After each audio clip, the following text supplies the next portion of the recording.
This is where I keep Lennon's blanket every morning. Come on, let's get your food. Come on. Come. Yes. You ready? Come on, let's go. Come on. Are you ready? You ready? You ready for breakfast? You can see Lennon is still quite spunky, you guys. She hasn't lost her spunk at all. Okay, so in order for Lennon to gain weight, I'm giving her like a 1/3 cup of pellets every single day, which is quite a lot. And Lennon always waits for a little bit of almond butter. Here, have your almond butter. Oh, she loves this stuff. She gets a little bit every day.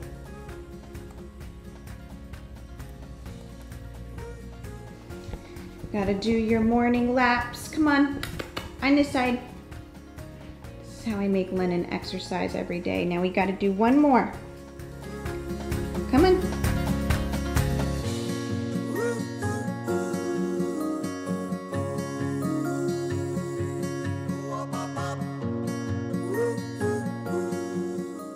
Okay, so these days I'm drinking a lot of chai lattes because I'm still obsessed with India. And this is like the closest I can get to masala chai, which is what they drink over there.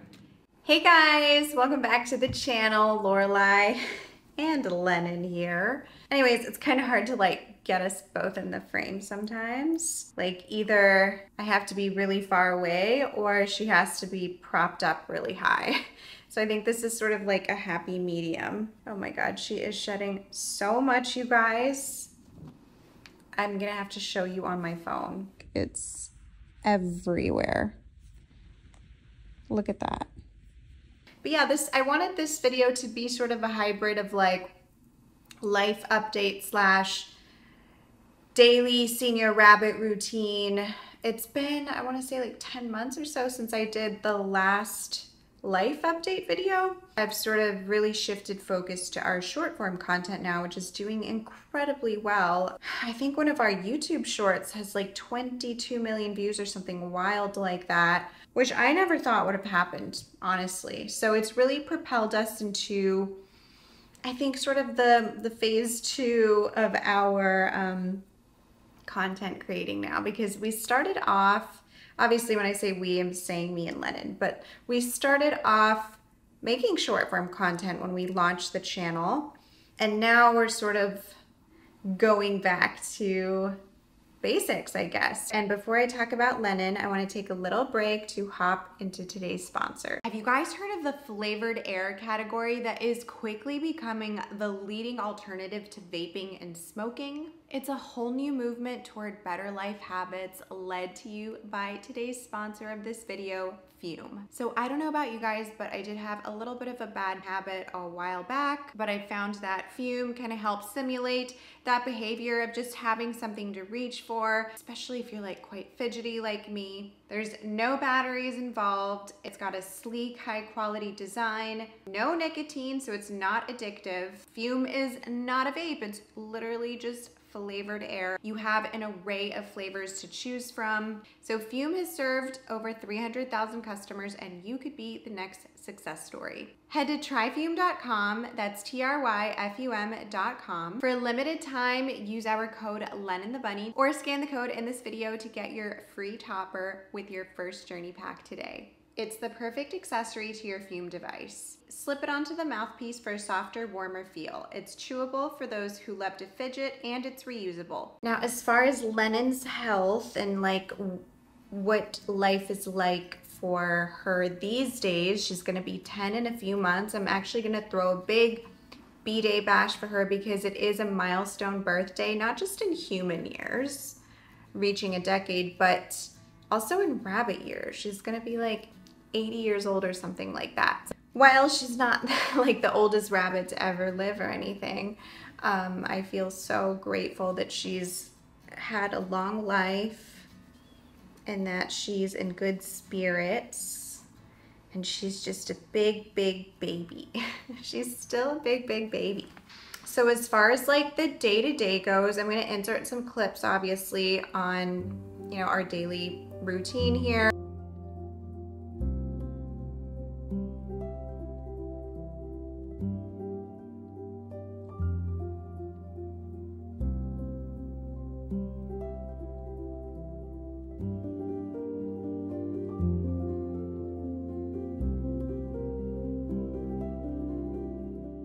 This is one of my favorite Lennon sleeping positions. She looks so cute. She's so knocked out right now and she loves the sun hitting her face. Basically, she's had trouble keeping weight on, so I've had to increase her pellets a lot and I feed her a lot more, and she's got an amazing appetite, so she's like happy to receive it all. The thing is, like, their metabolism just changes as they age. And as far as her eye, because she is blind in her left eye, that's all been the same. I do put in a little bit of an ointment on that eye. So this is the ointment that I put in her eyes. This is what it's called, and it's basically like an antibiotic ointment for her bad eye. It's a little bit greasy. Come here. And this is our little like routine, because she does get a little bit crusty here. So what I do is I just kind of make sure her eye is open and then put it right in that eyeball.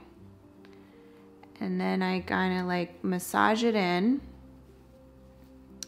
And then I like to put a little bit toward the tear duct too, because that's where she like kind of accumulates a little bit. And this just like really lubricates that eyeball. Oh babe, you're so sweet.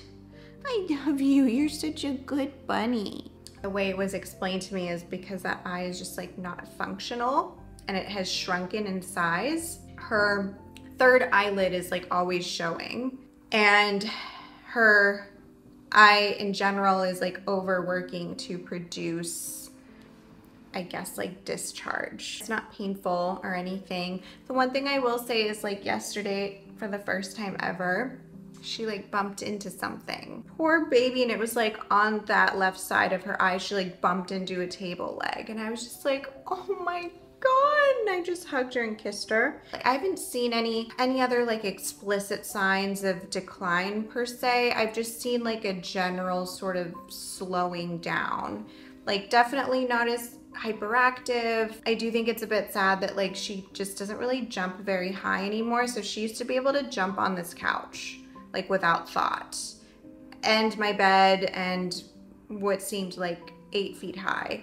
And now she just doesn't jump on anything. Like, and this isn't a very high couch, you know, but she just doesn't. And I imagine that to be because maybe she's like a little arthritic. Finally, I would say the one thing that I've noticed as well is like she's had a lot more potty accidents in the past few months. And I know that can be attributed to a lot of different things, not just aging, like a change in routine and things like that. Honestly, I think a lot of it really has to do with her just letting a lot of things loose without knowing. Like, I just don't think she actually knows. It's not really like a marking of the territory necessarily. I could be wrong. I could be projecting this onto her.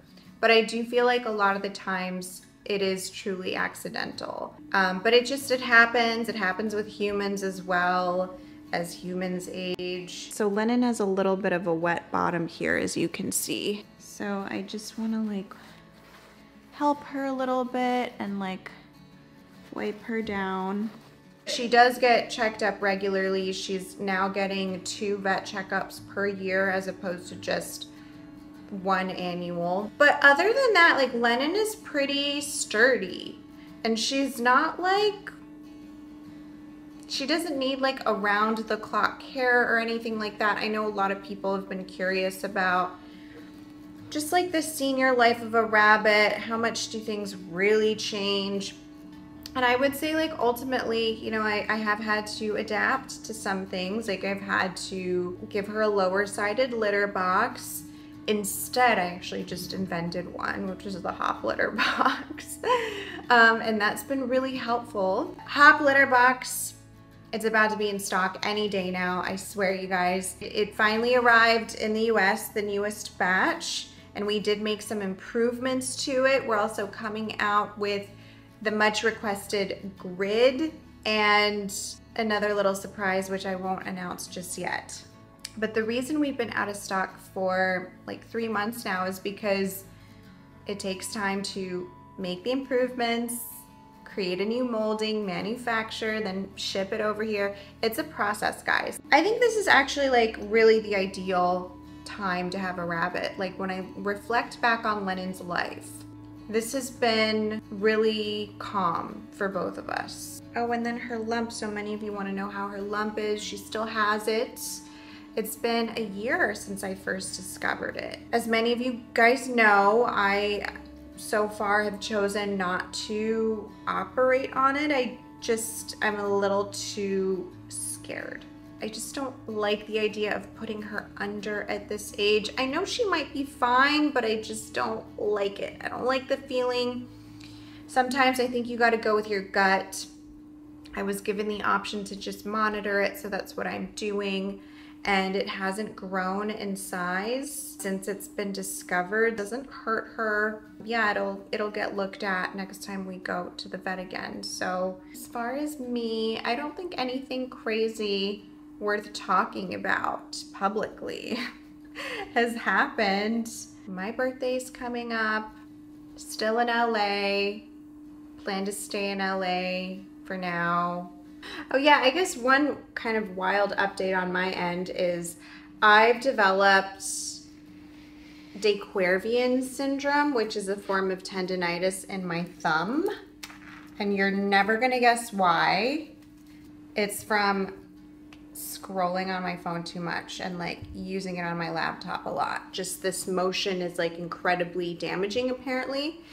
And I have to wear this brace throughout the day. I was trying not to wear it in the video, and also take like an anti-inflammatory. But yeah, it's extremely painful, and this sort of helps keep it immobilized. So there's no cure. You can get surgery, physical therapy, acupuncture, things like that. If you've had this before though, like, let me know in the comments below.